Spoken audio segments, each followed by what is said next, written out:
Buenas noches, hermanos, hermanas. También saludamos a los que nos ven a través de nuestra página en internet en www.iglesiacristianalaserena.cl, que estamos haciendo este estudio de teología sistemática.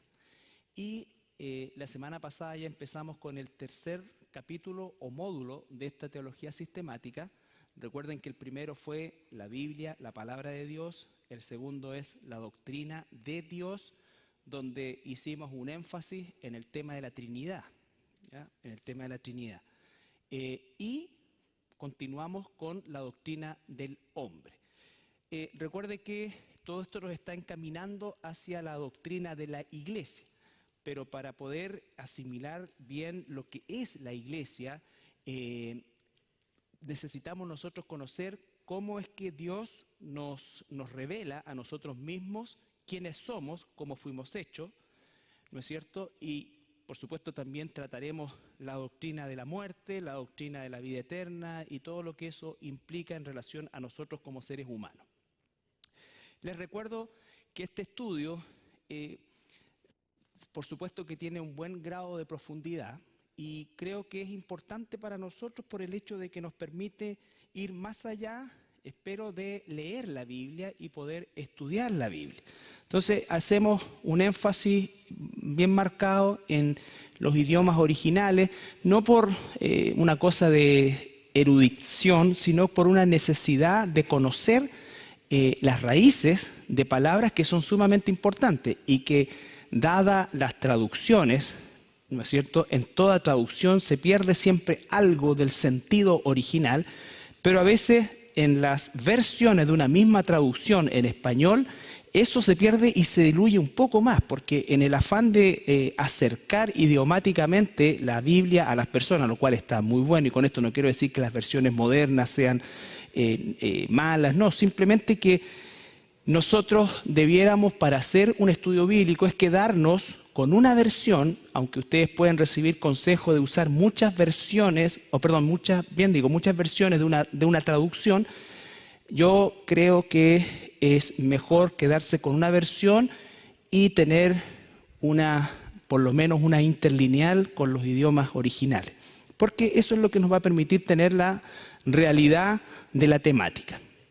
Entonces también, al igual que pasó con la Trinidad, al igual que pasa con el estudio de la Trinidad, por supuesto que hay momentos en que nosotros llegamos a un punto límite de razonamiento o entendimiento. No significa que Dios nos oculte cosas. El problema no es de Dios, el problema es nuestro. Dios ha revelado en su palabra su eternidad, quién es Él, e imagínense lo maravilloso que es que alguien eterno pueda comprimir una información. Por eso que cuando vimos la doctrina de la palabra de Dios, la Biblia no es toda la revelación de Dios, sino que es la revelación suficiente para nosotros, ¿ya? Y dentro de esa suficiencia nosotros vamos a encontrar puntos como nos pasó o nos pasa con la Trinidad, por ejemplo, decir, bueno, son tres personas, pero es un Dios, el Padre, el Hijo, el Espíritu Santo. No son tres dioses distintos, no son un tercio de Dios cada uno, ¿me entiende? No somos politeístas, somos monoteístas, pero nuestro Dios es tres personas y las tres personas son Dios. Entonces, nosotros tenemos que aprender, enseñar y aprender lo que la Biblia dice. A veces también con el afán de que nos quede completamente claro, por así decir, caemos en el error de usar figuras que nos alejan de la realidad y empezamos a inventar cosas. Bueno, también las sectas hacen muchas veces esas cosas, ¿ya? Lo mismo con el tema de la doctrina del hombre, lo mismo con la doctrina de la elección.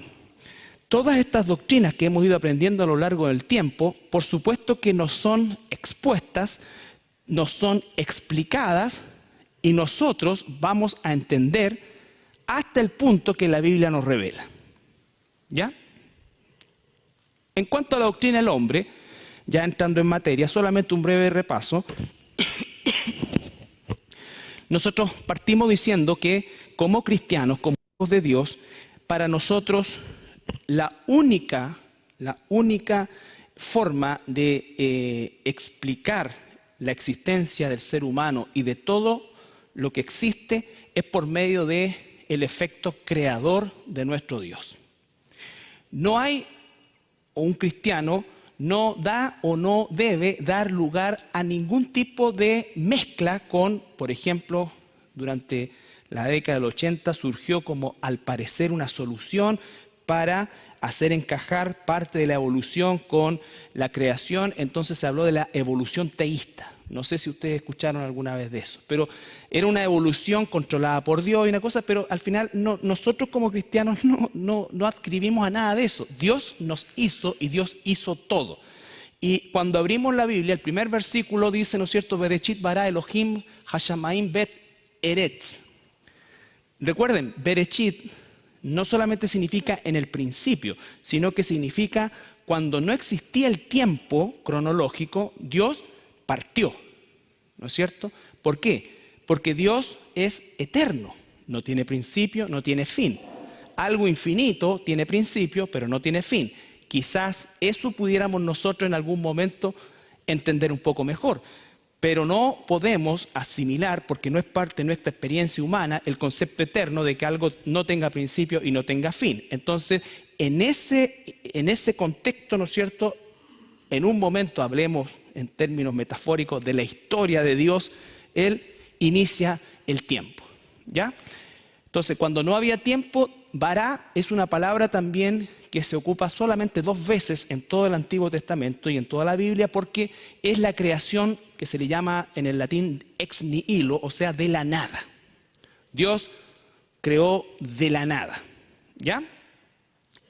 Dios, Elohim, plural, recuerden, cielos y tierra, y esa es la esencia de nuestra fe. Nosotros creemos en la declaración de Dios. Dicho sea de paso, todos los conceptos verdaderamente científicos apuntan a la creación, al punto que se habla de la, ¿cómo se llama esto? El diseño inteligente, que es algo que se acuñó en la década del 90, finales del 90, principios del 2000. ¿Por qué? Porque ya definitivamente todos los inventos y las filosofías tendientes a hablar de cosas accidentales, definitivamente fue insostenible, ¿ya? Entonces, importante eso.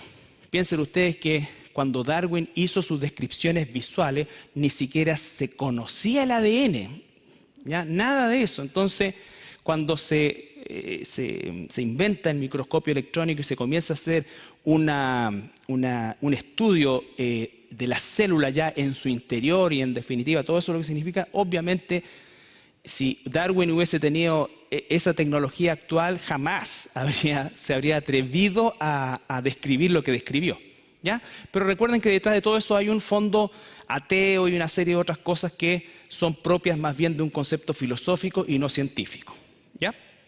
Entonces nosotros asumimos la creación. Y en el griego, que es el Evangelio de Juan, repite lo mismo, ¿no es cierto? Que en el principio era el verbo era con Dios, el verbo era Dios, todas las cosas por Él fueron hechas, nada de lo que se ha hecho fue hecho sin Él. Recuerden, ahí empezamos nosotros a entender el concepto de la Trinidad. A veces aparece el Padre, a veces aparece el Hijo, a veces aparece el Espíritu Santo. Los tres son uno. Aunque nosotros vemos a veces como que el Espíritu Santo tiene una preponderancia en un área que es real, ¿no es cierto? No significa que actúa aislado del Padre y del Hijo, ¿ya? Ahora llegamos a la creación del ser humano propiamente tal. Y yo quiero que nosotros asumamos que tenemos una mentalidad greco-romana, en la que hemos sido formados en nuestra cultura, en la cual tendemos a separar las cosas, ¿no es cierto? Mente, cuerpo, alma. En la mentalidad de quienes escribieron toda la Biblia, porque aunque el Nuevo Testamento fue escrito en griego, sus hagiógrafos fueron todos ellos judíos. Entonces es la mentalidad judía la que predomina en el pensamiento. Y Génesis 2:7 dice que Yahweh Elohim modeló.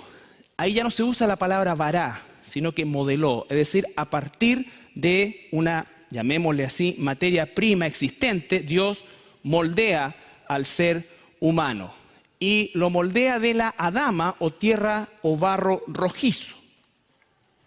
Y dice que llega a ser un alma viviente cuando recibe el aliento de vida, que es Nechama o Nechamá. ¿Ya?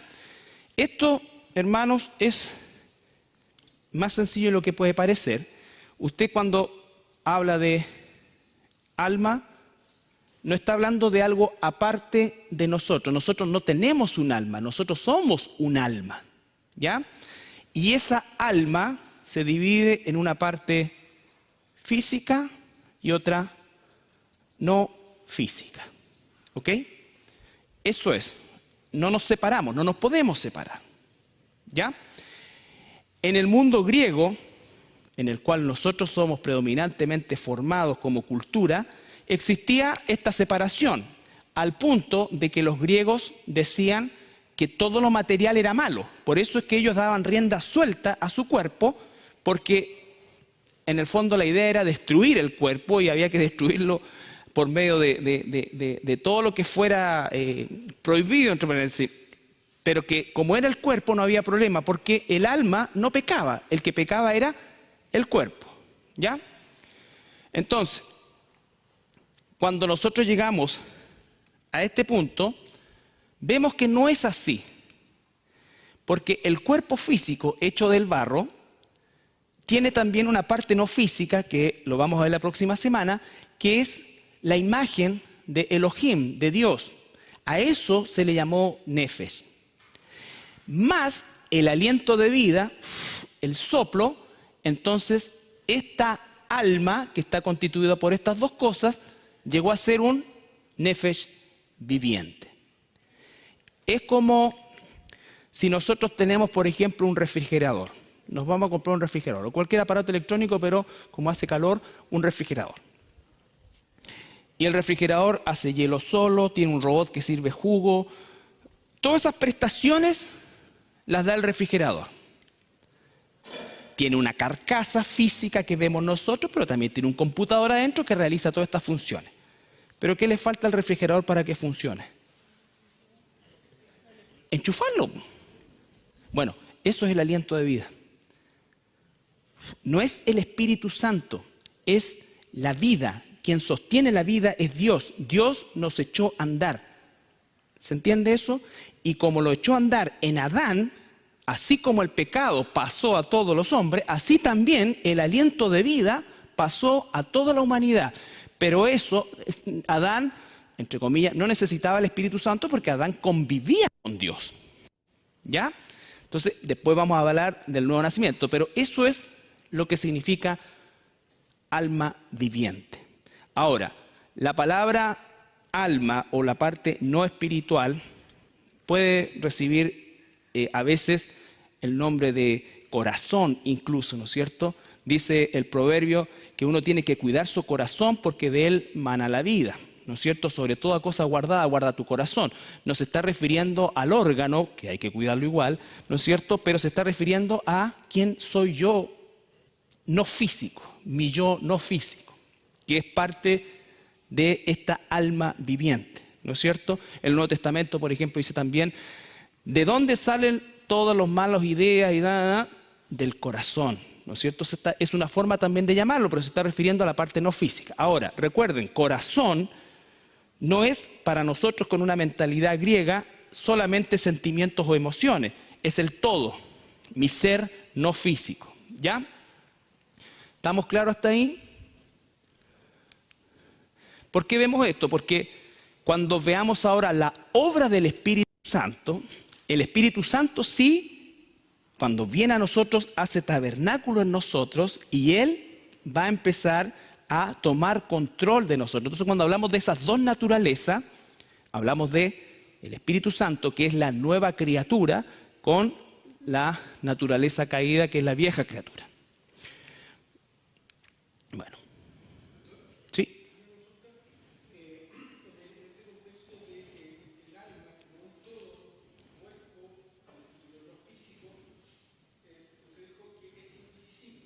Sí.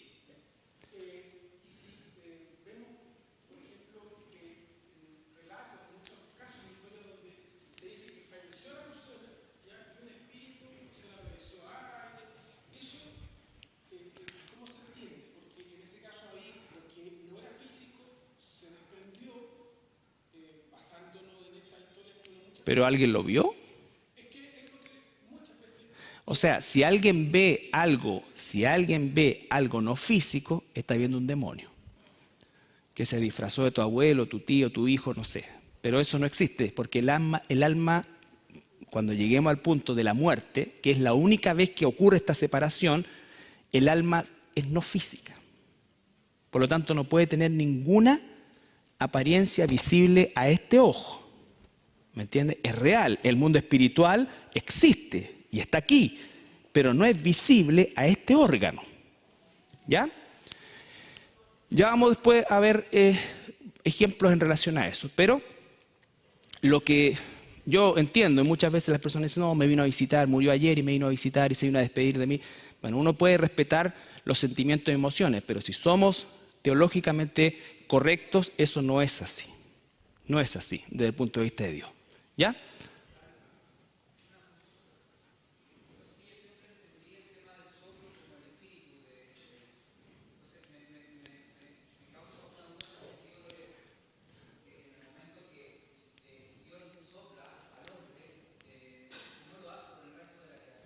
Claro. Sí. Claro, pero no su Espíritu Santo.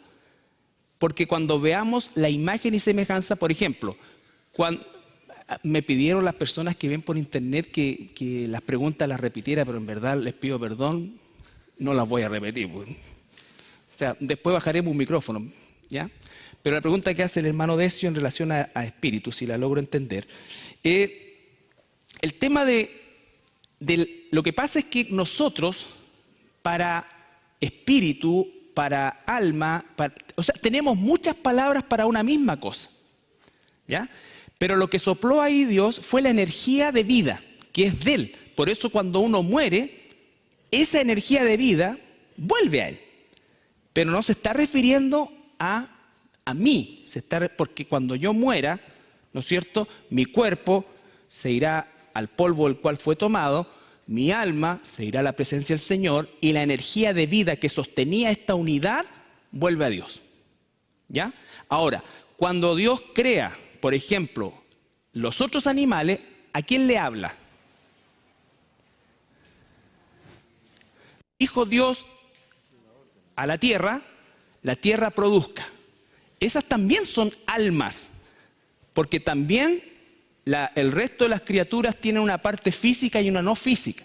Pero lo que nos vamos a enfocar nosotros de esa creación especial, recuerden que el Señor tomó el sexto día únicamente para la creación del ser humano, en cambio la creación de todo el mundo vegetal y de todo el mundo animal lo hizo todo en un mismo día, pero todo lo demás. Entonces solamente la creación natural. Cuando Él nos sopla su aliento de vida, nos está soplando también su imagen y semejanza, desde el punto de vista que no físico, por supuesto, pero vamos a verlo más adelante.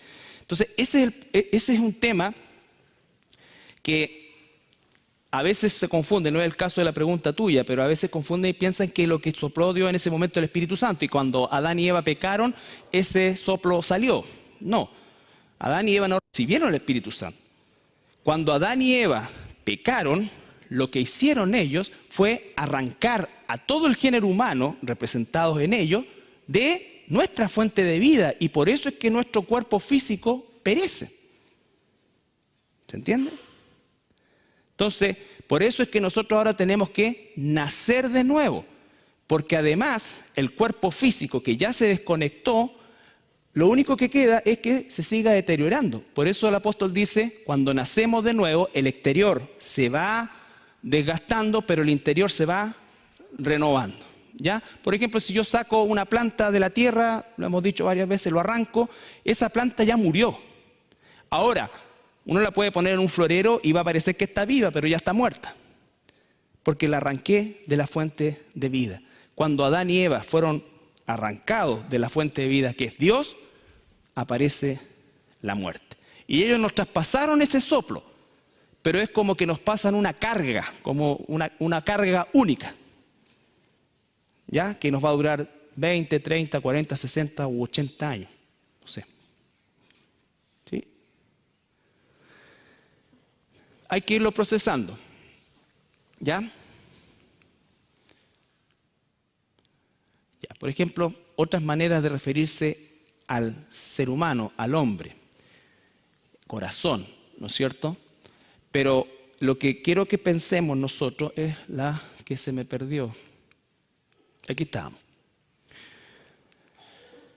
Ahí está la creación del ser humano, llegó a ser alma viviente de vida, que también se traduce como espíritu, ¿ya? Pero es algo no físico que Dios nos traslada. Por eso es que la imagen y semejanza que nosotros tenemos de Dios no es física, es no física, ¿ya?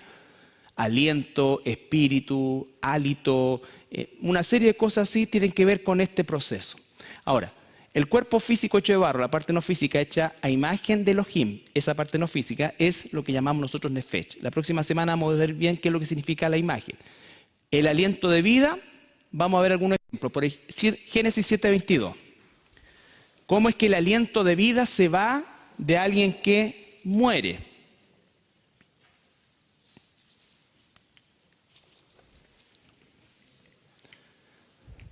Ese aliento de vida, cuando yo muero, vuelve a Dios. Eso es lo que sostenía mi vida física y no física. ¿Ya?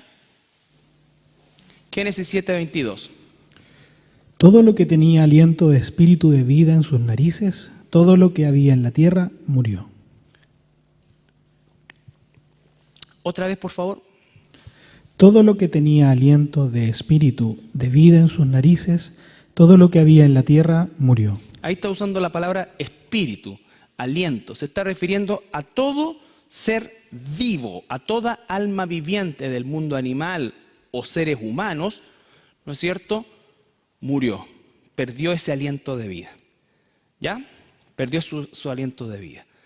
Ahora, los seres humanos que perdieron ese aliento de vida porque se ahogaron, su parte no física de esta alma viviente fue a un lugar, ¿no es cierto? Porque eso no se pierde, el cuerpo se pierde. Ahora, Job 33:4.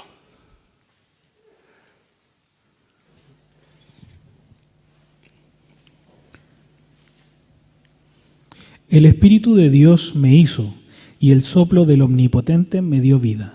Ahí está más bien explicado, ¿no es cierto? El Espíritu de Dios, ¿a qué Espíritu se está refiriendo ahí? Al Espíritu Santo, Elohim. Recuerden, a veces aparece el Hijo, a veces aparece el Padre, a veces aparece el Espíritu Santo haciendo la misma función. ¿Ya? Aquí dice, Dios, el Espíritu de Dios, me hizo, ¿no es cierto? Pero el aliento del Omnipotente, que es otra forma de decir, o una característica de Dios, está incluyendo al Espíritu, que lo hizo, ¿no es cierto? El Espíritu que me hizo, el soplo del Omnipotente, me dio vida, Neshema. Job 34, 14, 15. Me faltó el 15 ahí. Si él pusiese sobre el hombre su corazón y recogiese así su espíritu y su aliento, toda carne perecería juntamente y el hombre volvería al polvo. Ya, fíjense ahí, vamos por partes. ¿Puedes repetirlo, por favor, David? Si él pusiese sobre el hombre su corazón y recogiese así su espíritu y su aliento. Pausa. Cuando dice su espíritu, ahí está hablando de Nefesh. Recuerden que el idioma español usa a veces espíritu para referirse a la misma palabra, a veces usa ser, fue un ser viviente, pero ahí siempre es Nefesh, parte física, parte no física. Esto que dice espíritu es Nefesh, o sea, está hablando de el ser humano, ¿ya? Alma, viviente. ¿Qué dice? Si el Señor pusiera su corazón, o sea, si el Señor quisiera juzgar al hombre. Si él pusiese sobre el hombre su corazón y recogiese así su espíritu y su aliento. O sea, pausa, su espíritu y su aliento, ¿qué pasaría con el ser humano? Toda carne perecería juntamente y el hombre volvería al polvo. Claro, ¿no es cierto? Porque quita el nefesh. el aliento de vida. ¿Ya? Salmo 104, 29.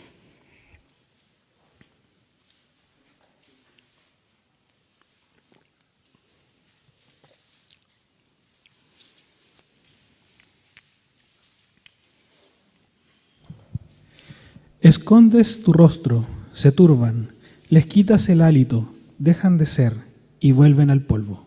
Le quitas el hálito, el neshama, y mueren. Eso es lo que está diciendo. Y mueren. ¿Ya? Entonces, resumiendo, Dios creó un alma y esa alma la hizo Él con sus propias manos. Y esa alma tenía una parte física, o sea, tiene una parte física y una parte no física. Todo el conjunto se llama alma, que en hebreo se traduce nefesh. A veces en el Nuevo Testamento se traduce como el corazón del hombre. Pero cuando decimos el corazón del hombre, nos estamos refiriendo ¿a qué? ¿A sus emociones? A su todo. ¿Cómo separo lo físico y lo no físico? Pero a veces nosotros hablamos así. Por ejemplo, decimos, en el estadio habían 40.000 almas. Nosotros mismos decimos 40.000 almas refiriéndonos a personas, que es otra de las formas en que lo integra el Nuevo Testamento. Pero a veces en nuestro pensamiento, cuando escuchamos la palabra alma, se nos viene a la mente como una especie de fantasma. No. Alma en la Biblia siempre es la persona.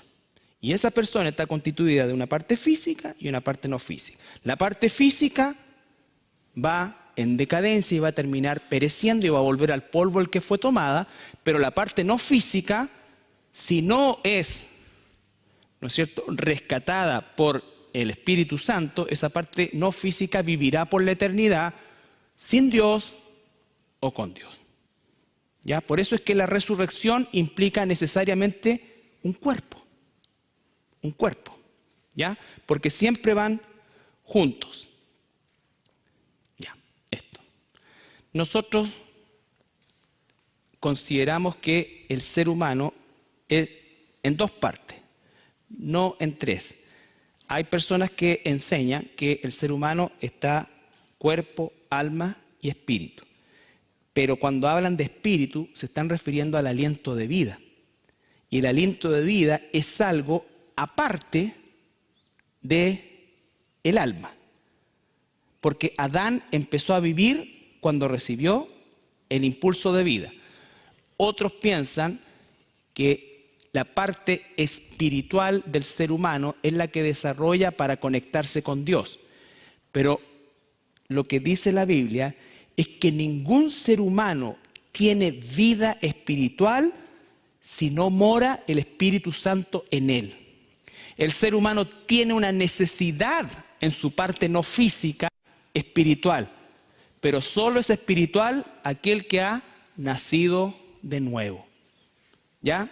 Las personas, los seres humanos sin Dios tratan de cubrir esa necesidad, pero esa necesidad nunca es verdaderamente cubierta hasta que el Espíritu Santo viene a nosotros. Porque el ser espiritual es aquel que ha nacido de nuevo.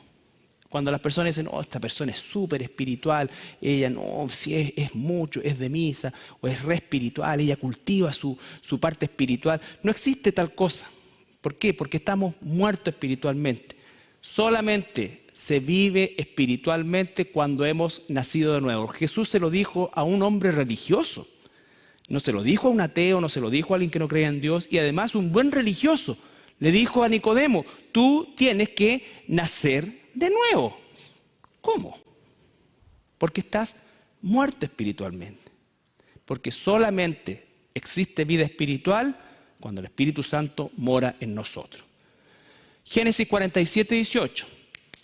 Cuando en la Biblia, ya sea en el Antiguo Testamento o en el Nuevo Testamento, a veces se habla de cuerpo o a veces se habla de alma, nosotros podemos verlo por separado.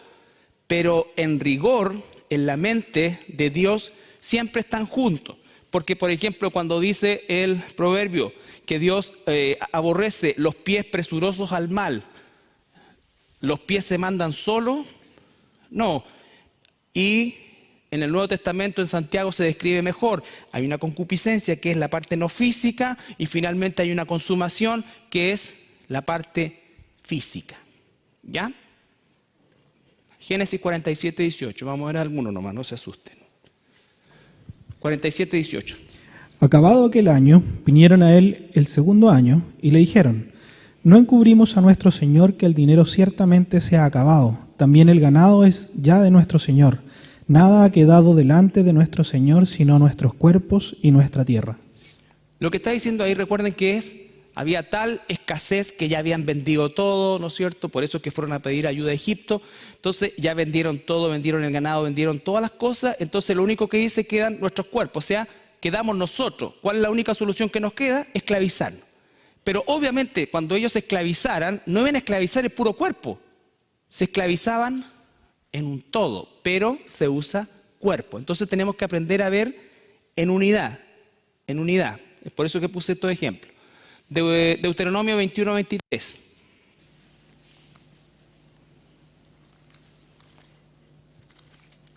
No dejaréis que su cuerpo pase la noche sobre el madero, sin falta lo enterrarás al mismo día, porque maldito por Dios es el colgado, y no contaminarás tu tierra que Jehová tu Dios te da por heredad. Ya. Su cuerpo, se está refiriendo ahí al cuerpo. Una persona muerta se le llama también cuerpo, ¿ya? Pero ya no tiene el aliento de vida. Job 12, veamos, Salmo 139, 15. No fue encubierto de ti mi cuerpo, bien que en oculto fui formado y entretejido en lo más profundo de la tierra. Versículo 14 y 15. Te alabaré porque formidables, maravillosas son tus obras. Estoy maravillado y mi alma lo sabe muy bien. No fue encubierto de ti mi cuerpo, bien que en lo oculto fui formado y entretejido en lo más profundo de la tierra. Entonces está hablando de su parte física, su parte no física, su ser, ¿no es cierto? Porque estaba formando el cuerpo, pero también estaba formando a la persona. Nosotros mismos decimos, ¿cuándo es que un ser humano comienza a ser persona? Según los humanistas dicen, no sé, pueden abortar ahora creo que hasta no sé qué semana, pero nosotros sabemos que un ser humano comienza a ser persona en el momento de la concepción. Después lo que viene es un proceso de crecimiento y desarrollo, pero ahí ya es. Entonces, no solamente estaba formando el cuerpo, sino que estaba formando también su parte no física, ¿ya? Su parte no física. Vamos, Romanos 1:24, saltemos al Nuevo Testamento.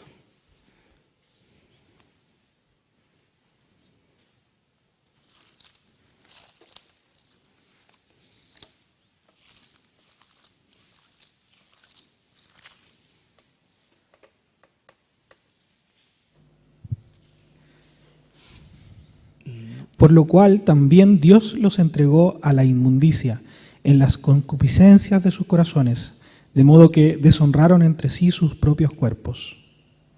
Entonces habla de cómo no se separan las dos cosas. Primero estaba acá la inmundicia y su cuerpo finalmente terminó deshonrando a Dios. ¿Ya? Está hablando de una persona que está viva por este aliento de vida, pero está muerta espiritualmente. ¿Ya? 7:24.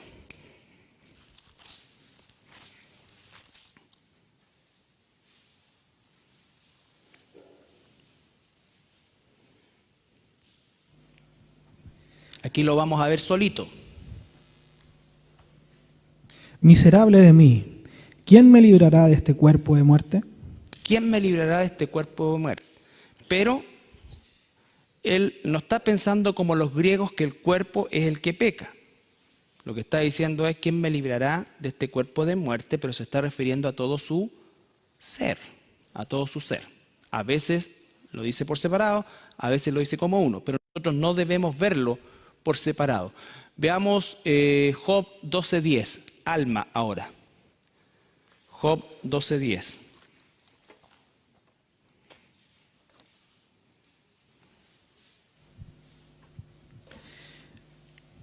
En su mano está el alma de todo viviente y el hálito de todo el género humano. En su mano está el alma, todo el ser, físico, no físico, ¿no es cierto? ¿Y qué más dice? Y el hálito de todo el género humano. Él lo puede quitar, Él lo da y Él también lo quita. ¿Se entiende? Veamos Proverbios 11:30.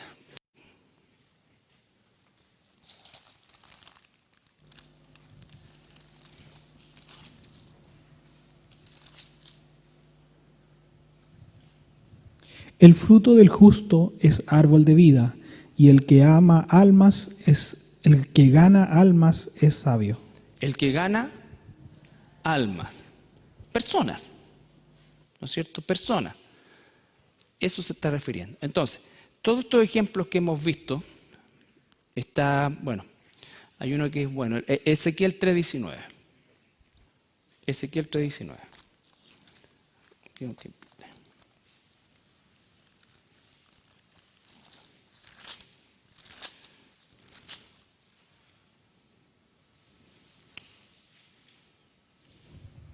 Pero si tú amonestares al impío, y él no se convierte de su impiedad y de su mal camino, él morirá por su maldad, pero tú habrás librado tu alma. Tu alma. Te habrás librado tú como persona. ¿Ya? 1 Corintios 15:45.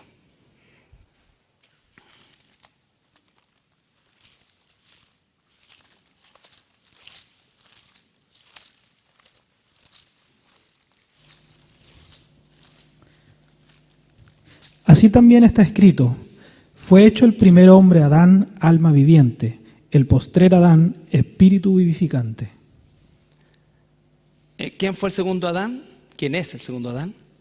Jesús, ¿no es cierto? El primer Adán fue hecho alma viviente, pero el postrer Adán es espíritu vivificante. ¿Qué recibimos nosotros? El Espíritu de Dios. ¿Cómo seremos nosotros? Semejantes a Cristo. ¿Ya? Entonces, así como trajimos la naturaleza del primero, traeremos, dice el mismo Romano, la naturaleza del postrero. Así como en Adán todos mueren, en Cristo todos los salvos viviremos. ¿Ya? Primera de Pedro 1:9.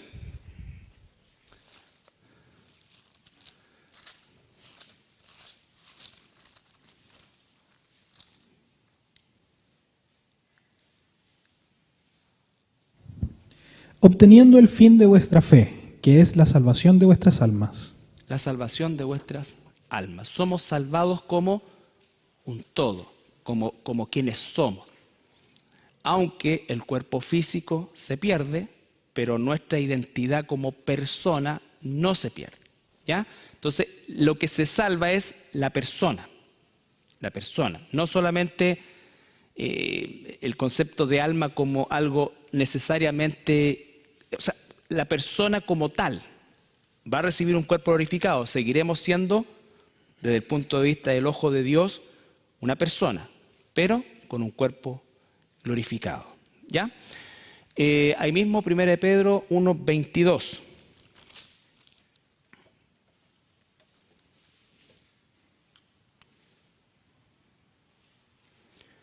Habiendo purificado vuestras almas por la obediencia a la verdad, mediante el Espíritu, para el amor fraternal no fingido, amaos unos a otros entrañablemente, de corazón puro. Fíjense que ocupa varias cosas. Habiendo purificado vuestras almas, vuestro ser, ¿no es cierto? Nosotros. ¿Cómo hemos sido purificados? Por obediencia a la verdad, mediante, ahí sí, el Espíritu Santo, no el aliento de vida, el Espíritu Santo, para el amor fraternal no fingido. Amaos unos a otros entrañablemente de corazón puro, sincero. A eso es lo que se está refiriendo. Por eso es que cuando el Señor dice que quiere que sus hijos sean íntegros, significa que haya una concordancia entre mi yo inmaterial con mi yo material. ¿Ya? No solamente que me aguante la lengua de no decir algo malo de mi hermano, sino que no quiera decir algo malo de mi hermano, ¿ya? Sino que por el contrario quiera bendecir a mi hermano, por ejemplo, ¿ya? Bien. Finalmente, esto es lo importante. Nuestra mentalidad formada en una cultura griega tiende a separar las cosas.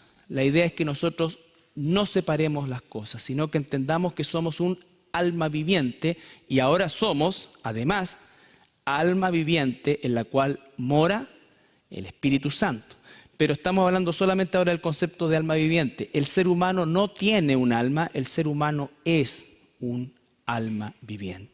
La próxima semana, por eso los judíos, que es la cultura en que se escribió toda la Biblia, ellos hablan del monismo, no pueden separar nunca la parte física de la no física. Hacen una gran diferencia con los griegos que sí lo hacían. Los griegos decían, mi parte física es la que peca, ¿no es cierto? Por lo tanto, mi alma no peca. En el judaísmo y en la mentalidad judía no, es el todo el que peca, ¿ya? Es el todo el que peca. Por eso es que cuando Jesús dijo, oíste que fue dicho, no matarás, estaban pensando ellos como griegos. Bueno, en ese tiempo no había pistola, te pegué el palo, ¿no es cierto? Pero te lo pegó mi brazo, no mi alma. Por eso los judíos, ellos decían, puedo odiarte, ¿no es cierto? O sea, perdón, puedo matarte, pero no necesariamente odiarte, porque el que te odia es mi cuerpo, y mi cuerpo ejecuta finalmente. Dios dice, no, ¿oíste qué fue dicho? Ahora yo digo, si tú piensas en hacerle daño a tu hermano, ya estás pecando, porque no se pueden separar las dos cosas, ¿ya? No se separan las dos cosas. Bien, todo esto, hermanos, que puede parecer un poco complejo, no lo es. Solamente quédese con que hay una parte física, una parte no física, que recibimos ese aliento de vida y a partir de Adán en adelante todos recibimos el mismo aliento de vida porque es parte de nuestra naturaleza humana. La próxima semana vamos a ver las características de ese aliento de vida que traían justamente la imagen de Dios, que no lo hizo con ningún otra criatura de su creación. Y entonces esa semejanza con Dios es la que hace que el ser humano tenga una necesidad de Dios. Pero el ser humano solamente es un nuevo ser y puede tener una vida espiritual si es que el Espíritu Santo mora en él o en ella. ¿Ya? Entonces, cuando veamos la obra del Espíritu Santo, la obra del Espíritu Santo la hace en nosotros, ¿en qué parte? En el todo. En el todo, ¿no es cierto? Y cuando nosotros muramos, ¿qué va a pasar con nosotros? ¿No es cierto? ¿Por qué estamos nosotros en el proceso de santificación luchando contra el pecado? Un día ya no estará el pecado en nosotros y habitaremos un cuerpo glorificado. Entonces, de alguna manera, estamos, como dice el Señor Jesucristo, la vida eterna consiste en que te conozcan a ti, el único Dios verdadero. Pero ¿cuándo empezamos a conocer a Dios? Ahora, no cuando lleguemos, ahora, ¿no es cierto? Entonces, en la medida que más conozcamos a Dios, eso va a tener directa relación con nuestra posición también en la eternidad. ¿Ok? Porque ¿cuántos decimos que Dios es justo? Él va a salvar a todos sus hijos. Pero, ciertamente, así como en el infierno hay niveles que la Biblia describe, así también en el cielo vemos que existen instancias de diferencia. Sí, todos somos salvos, todos estamos en la presencia del Señor. Pero recuerden que hay una novia que se casa con el Cordero y hay invitados. ¿Los invitados son inconversos? No, son cristianos. Pero son invitados. Lo veremos. Bien. Eso. ¿Alguna pregunta de esto? Ok, ¿puedes orar tú, David?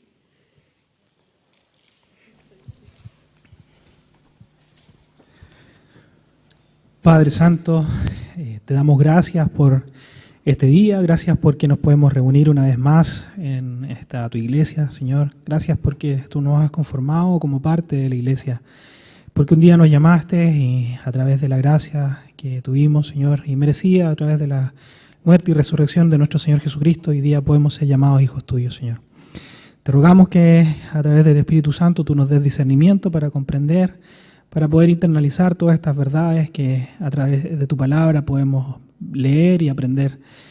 Ayúdanos, Señor, a poder incorporarlas, Padre Celestial, para poder ir cada vez más creciendo, Señor, en el conocimiento hasta llegar a la altura de nuestro Señor Jesucristo cuando Él regrese, Padre.